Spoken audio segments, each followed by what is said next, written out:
ہم جب بڑے صغیر میں یہاں پر موجود ہیں، ہم علامہ کو روایتی طور پہ تو جانتے ہیں.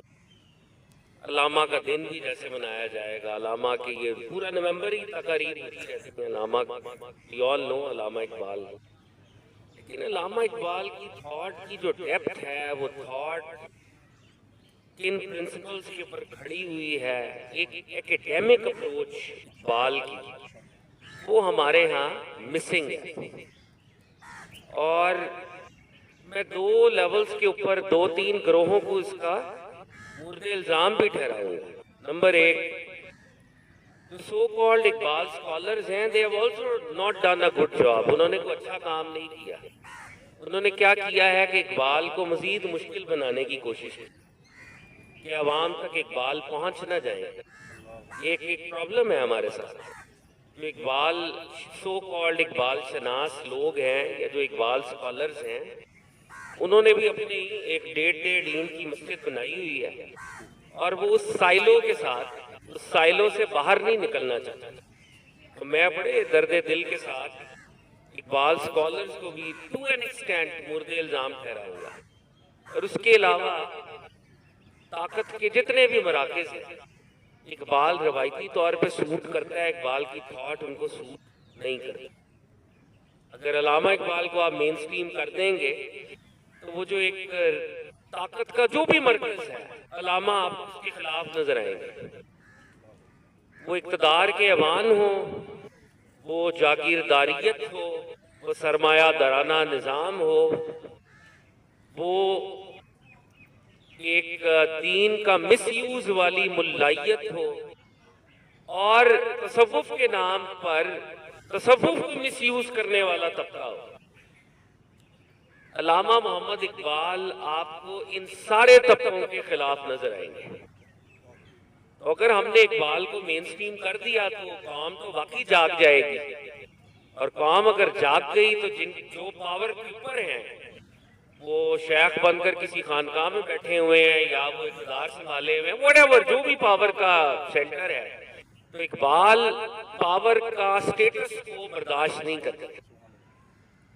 علامہ اقبال سٹیٹس کو کے خلاف جنگ کا نام ہے، اقبال ایکٹیوزم کا نام ہے. نکل کر خانقاہوں سے ادا کر رسم شبیری، یعنی اگر خانقاہیں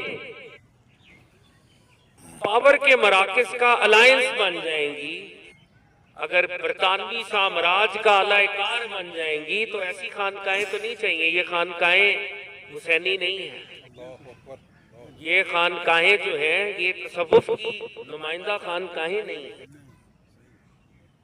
تو اس ڈسکلیمر کے ساتھ کہ اللہ تعالیٰ اقبال اسکالرز کو بھی اور طاقت کے وہ مراکز جو اقبال کا نام روایتی طور پہ لیتے ہیں، حقیقی طور پہ نہیں لیتے، توفیق عنایت کرے کہ علامہ اقبال کو مین سٹریم کریں اور ہمارے نوجوانوں تک یہ ورثہ ہم منتقل کر سکیں. ہمیں بڑے طریقے کے ساتھ ہمارے ہیریٹیج سے کاٹا گیا ہے. سب سے پہلے عربی ہمارا سب سے امپورٹنٹ ہیریٹیج کا امپورٹنٹ پوائنٹ ہے، پوائنٹ آف یونٹی، ہمیں عربی سے کاٹ دیا گیا. نمبر 2، فارسی، ہمیں فارسی سے کاٹ دیا گیا. نمبر 3، اب اردو رہ گئی ہے، وہ بھی کٹ رہی ہے. اس وقت آپ اپنے بچوں کو جن سکولز کے اندر داخل کرانا چاہتے ہیں، جو ایلیٹ سکولز گنے جاتے ہیں، وہاں پر اردو بھی نہیں ہے. ہم یہ کہتے ہیں کہ یہ بچہ کتنا فلوئنٹ ہوگا، انگریزی کتنی بولے گا، so on and so forth.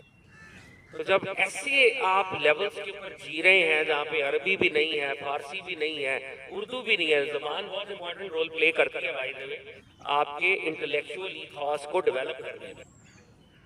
تو آپ نے انفیریئر سائیکالوجی والے نفسیاتی غلام نوجوان پیدا کرنے شروع کر دی، جن کو ان کے ٹرو ہیروز کا نہیں پتا. تو یہ علامہ صاحب کے ساتھ ہو رہا ہے. یہ ایک نوحہ ہے مستقل جو کہ ہمیں کہیں نہ کہیں آواز بلند کرنی پڑے گی تعلیمی نظام کے ریفارم کی. بہرحال ہم اپنے ٹاپک کی طرف آتے ہیں، اقبال اور تصوف. یہ ٹاپک بڑا مشکل ٹاپک ہے. اگر میں بہت ادنا درجے پر ایک اپنے آپ کو بہت ہی ادنا اقبال کا ایک اسٹوڈنٹ ہی کہہ سکتا ہوں، ایک بہت ہی ادنا درجے کا اقبال طالب علم. تو یہ بہت مشکل موضوع ہے، کیونکہ علامہ اقبال تصوف سے انسپائرڈ بھی ہیں بہت زیادہ، اور اقبال تصوف کے ناقد بھی ہیں، تنقید بھی کرتے ہیں۔ تو جب میں یہ بات کروں گا تو مجھے وہ سخت کا پل صراط ہے جس پہ چلنا پڑے گا، اقبال کی تھاٹ کو اقبال کی ٹرمز پہ بیان کرنا پڑے گا۔ تو علامہ اقبال